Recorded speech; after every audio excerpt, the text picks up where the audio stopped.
Bienvenue sur ma chaîne YouTube. L'objectif de cette vidéo sera de vous montrer comment on peut récupérer cette photo, cette illustration plutôt, qui est dans la cellule, dans une cellule de LibreOffice Calc. Donc là, comme on peut le voir, j'ai beau cliquer, je ne peux pas le récupérer. Alors, je vais vous montrer deux façons pour procéder à la récupération d'une photo qui est dans LibreOffice Calc, qui est enregistrée. Et si vous avez trouvé mes explications intéressantes, je vous remercie de mettre un pouce vers le haut et de me laisser un commentaire. Et sur ce, je vous souhaite un bon visionnage. Alors c'est parti, nous voici sur LibreOffice Calc. Nous sommes sur la version 24.2.2.2.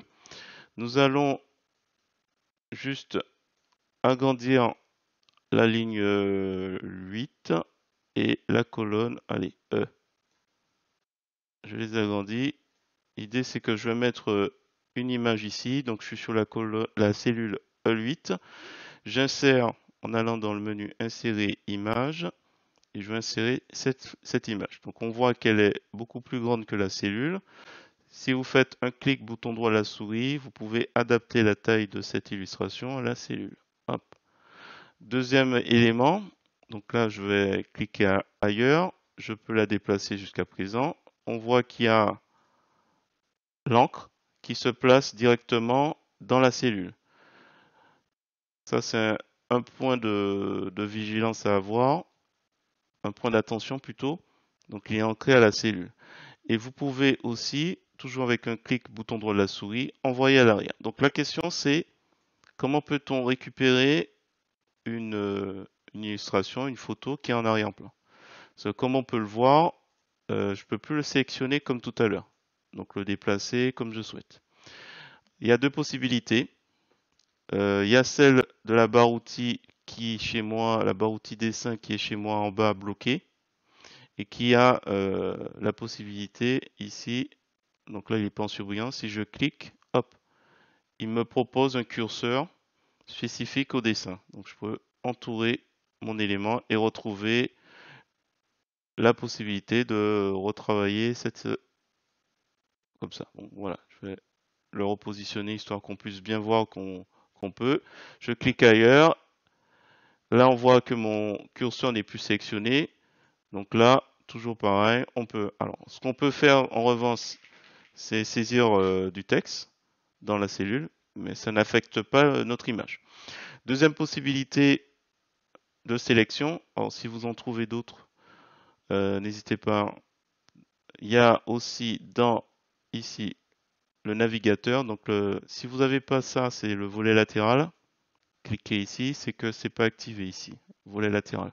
Donc affichage, volet latéral.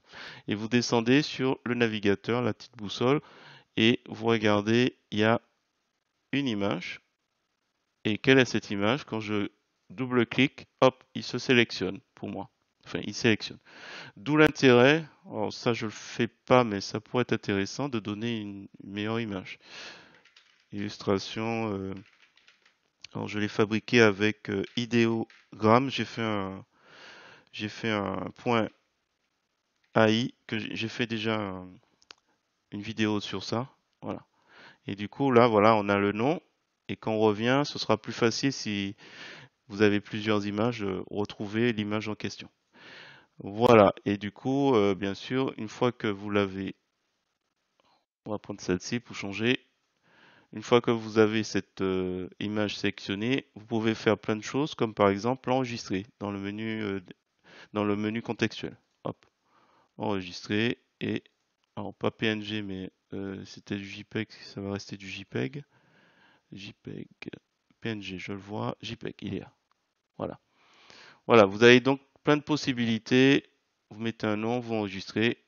Vous avez donc plein de possibilités de travail avec ce type d'image. J'espère que cette petite vidéo vous a plu. Si c'est le cas, je vous remercie de mettre un pouce vers le haut et de me laisser un commentaire. Et sur ce, je vous dis à bientôt pour d'autres tutos sur GIMP, LibreOffice ou Gmic.